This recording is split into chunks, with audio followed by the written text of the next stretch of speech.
बहुत समय पहले की बात है। एक महान तपस्वी थे, उनकी कोई संतान नहीं थी। एक बार वह स्नान के पश्चात हथेली में जल लेकर आचमन कर रहे थे। तभी उनके हाथों में एक चूहिया आकर गिरी।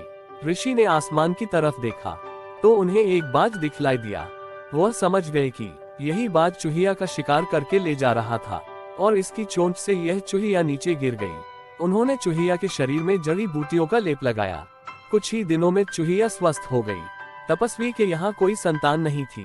तपस्वी की पत्नी ने तपस्वी से कहा, हमारे यहाँ कोई संतान नहीं है, इस चूहिया को हम अपनी संतान की तरह पाल लेते हैं।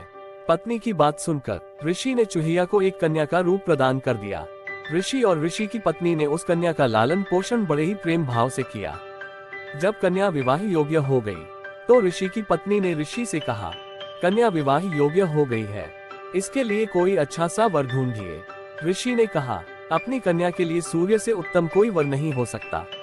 इसके पश्चात उन्होंने अपनी कन्या से उसकी राय जाननी चाहिए। कन्या ने उत्तर दिया, सूर्य तो बहुत गर्म है, इसके साथ मैं कैसे विवाह कर सकती हूँ, कृपया इससे अच्छा कोई वर ढूंढिए। ऋषि सूर्य के पास गए और सूर्य से पूछा कि वह उससे भी अच्छा कोई वर बतलाए। सूर्य ने उत्तर दिया, मुझसे अच्छा और ज्यादा शक्तिशाली तो यह बादल है, जो मुझे ढक देते हैं और मेरे प्रकाश को पृथ्वी तक नहीं जाने देते। बादल वर्षा कर लोगों को ठंडक देते हैं। ऋषि ने फिर अपनी पुत्री से पूछा कि क्या उसे वर के रूप में बादल स्वीकार है। कन्या ने उत्तर दिया, ये तो बहुत काले हैं और इनकी गर्जना से मुझे डर लगता है, कृपया इससे भी अच्छा वर देखें। ऋषि ने बादल से पूछा, अपने से भी अच्छा वर बतलाओ। बादल ने कहा, मुझसे अधिक शक्तिशाली वायु है, जो मुझे किसी भी दिशा में उड़ा कर ले जाने में सक्षम है। ऋषि ने फिर अपनी कन्या से उसकी इच्छा जाननी चाहिए। कन्या ने उत्तर दिया, पिताश्री ये तो बहुत ही चंचल है, पल में यहाँ तो पल में वहाँ, इसके साथ मैं इतना नहीं घूम पाऊंगी, कृपया इससे अच्छा वर देखें। मुनि ने वायु को बुलाकर उससे पूछा, अपने से भी उत्तम वर बतलाओ। वायु ने कहा, ऋषि श्रेष्ठ, मुझसे अधिक शक्तिशाली तो पर्वत है, जो मेरे प्रचंड वेग में भी स्थिर रहता है और मेरा रास्ता रोक लेता है। ऋषि ने अपनी कन्या से उसकी स्वीकृति जाननी चाहिए।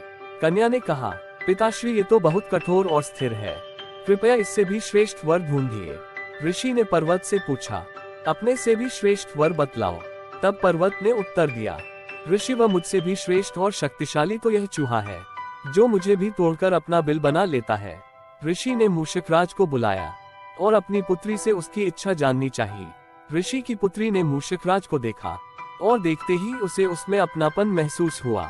ऋषि कन्या मूषकराज पर मोहित हो गई और बोली, मुझे मूषकराज वर के रूप में स्वीकार है। ऋषि ने अपने तपोबल से कन्या को फिर से चूहिया बना दिया और चूहे के साथ उसका विवाह करा दिया।